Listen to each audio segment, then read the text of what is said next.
વાત કરવી છે સંપ્રદાય, સનાતન અને સંગ્રામ વિશે।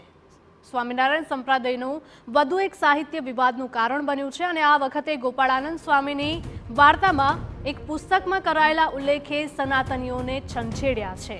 આ પુસ્તકમાં ભક્તને ટાંકતા ગોપાળાનંદ સ્વામીએ લખ્યું છે કે દ્વારકામાં હવે ભગવાન છે જ નહીં, ભગવાનના દર્શન કરવા હોય તો વડતાલ જવું જોઈએ। પુસ્તકમાં એવો પણ દાવો છે કે વડતાલમાં જ ભક્તોના તમામ મનોરથ પૂર્ણ થશે। પુસ્તકમાં વિવાદિત લખાણ સામે આવતા દ્વારકાના ગોગડી બ્રાહ્મણોમાં રોષ ફાટ્યો છે।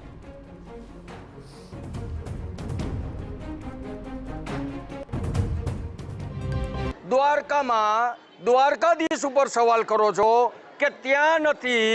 દ્વારકાધીશને તમારે દર્શન કરવા હોય તો તમારે વડતાલમાં આવવું પડે। આપણા દેશની અંદર શું હજી આક્રાંતાઓ ઓછા છે કે તમે આ પ્રકારની વાત યાત્રાળુઓ પર થોપો છો, જે દર્શનાર્થીઓ પર થોપો છો? આ બેવકૂફી વાતો જે છે આવી બધી ન કરાય। બીજી તરફ શંકરાચાર્ય સદાનંદ સરસ્વતીએ પણ આ વિવાદમાં ઝંપલાવ્યું છે। શંકરાચાર્યનો દાવો છે કે પાછલા 4-5 વર્ષથી સ્વામિનારાયણ સંપ્રદાયનું સાહિત્ય સનાતન પર હુમલા કરી રહ્યું છે અને આ સિલસિલો હજુ પણ યથાવત છે। તેઓએ સલાહ આપી કે હિન્દુ સંપ્રદાયો અંદરો અંદર જ લડશે તો વિધર્મીઓનો સામનો કેવી રીતે કરીશું। स्वामीनारायण संप्रदाय वालों का अभी तक कभी भी सनातन धर्मावलंबियों ने ऐसा कोई काम नहीं किया कि उनके संप्रदाय पर कोई आक्षेप होता हो, लेकिन उन लोगों के द्वारा बार बार ऐसा किया जा रहा है और यह घटनाएं 4-5 साल से ही अधिक प्रारंभ हुई हैं।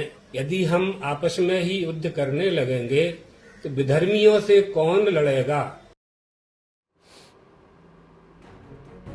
વિવાદ વકરતા હવે હિન્દુ સંગઠનો પણ સામે આવી રહ્યા છે। ભગવા સેનાના રાષ્ટ્રીય અધ્યક્ષ કમાલ રાવલે વિવાદિત ટિપ્પણીને કૃષ્ણના અપમાન સાથે સરખાવી અને સ્વામિનારાયણ સંપ્રદાયને માફી માંગવા ચીમકી આપી। સાથે જ સ્વામિનારાયણ સંપ્રદાયને વિધર્મીઓ સાથે સરખાવ્યા।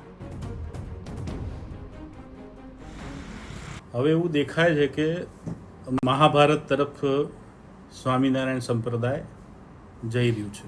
તો આ હવે એ સમજી લો કે હવે પ્રશ્ન એક જ બની ગયો છે એની પર કે આ તો સનાતન ધર્મ આવી જાય મેદાને।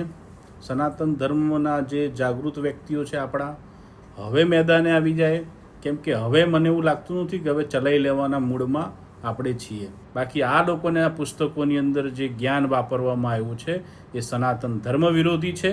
આ વિધર્મીઓ કરતાં જાય એવી કક્ષાના લોકો છે। શું છે? આ સનાતન ધર્મનું અતિ ભવ્ય અપમાન ગણી શકાય। આ લોકોની કોઈ મર્યાદા નથી। આ લોકોએ ક્યાંય શું લખ્યું છે।